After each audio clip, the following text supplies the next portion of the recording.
যে আপা, এই আপা আমাদেরকে গণভবনে আমাদেরকে ঢাকায় অফার করতো, আমাদেরকে তুলে নিয়ে গিয়ে অফার করতো যে বিদেশে আমাদেরকে সেটেল করে দিবে, আমাদের যা লাগবে তাই দিবে, আমাদের পরিবারকে সেটেল করে দিবে। আমরা তো আপার কথা শুনি নাই, আমরা তোর আপার কথা এগুলা শুনি নাই। আমরা চাইলে ওই সময় নেগোসিয়েশনে যাইতে পারতাম।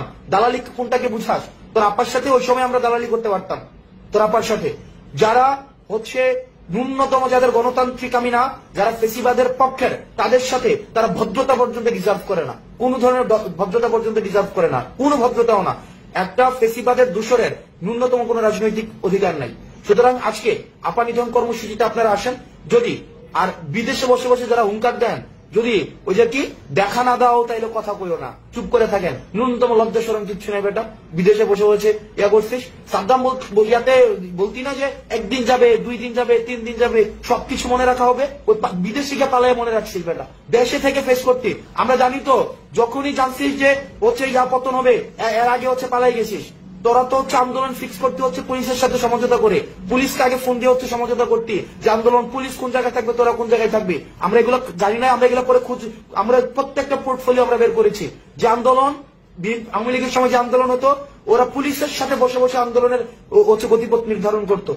আমরা সেই জায়গায় থেকে আমরা তোদের একটা সমন্বিত ফেসিবাদী শক্তিকে উৎখাত করে আজকে আমরা তোদেরকে দেশ থেকে উৎখাত করেছি। আর বিদেশে বসে বসে এখানে অমিপিয়াল আর হার্পিক মজুমদারকে ভর করে আর তোমাদের জাতির পিতা, নতুন জাতির পিতা, আমেরিকান জাতির পিতাকে মনে করেছো ক্ষমতায় বসাই দিবা।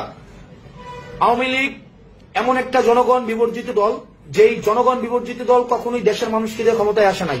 ওরা ভারতকে দিয়ে ক্ষমতায় আসছে, নির্বাচনের আগে ভারতের কাছে দেশকে বিক্রি করে দিয়ে ওরা ক্ষমতায় আসছে। এখন ওরা মনে করে আমেরিকাকে দিয়ে ওরা ক্ষমতায় আসবে। তোমার আপা না বলতো মাঝে মাঝে, তোমাদের আপা, যে আটলান্টিকের ওই পারে না গেলে কিছু হবে না। এখন তোমরা কি আটলান্টিকের ওই পারে তোমাদের আদর্শিক আব্বা বানাই দিচ্ছ, মনে করছো ট্রাম্প এসে তোমাদের ক্ষমতা দেখাই বসাই দিবে। এত সহজ না। এই দেশের মানুষ এক হয়েছে ক্ষমতার জন্য না, এই দেশের মানুষ এক হয়েছে সংস্কারের জন্য, ইতিবাচক পরিবর্তনের জন্য। যে গুম, খুন, হত্যা, নিপীড়ন, নির্যাতন এত বছর ধরে চলেছিল, সেগুলোর উৎখাতের জন্য এই দেশের মানুষ আন্দোলন করেছিল। সুতরাং তোমরা আবার তোমাদের আপাকে এসে ক্ষমতায় বসাবা, যারা এতদিন ধরে গুম, খুন, নির্যাতন, নিপীড়নের সংস্কৃতি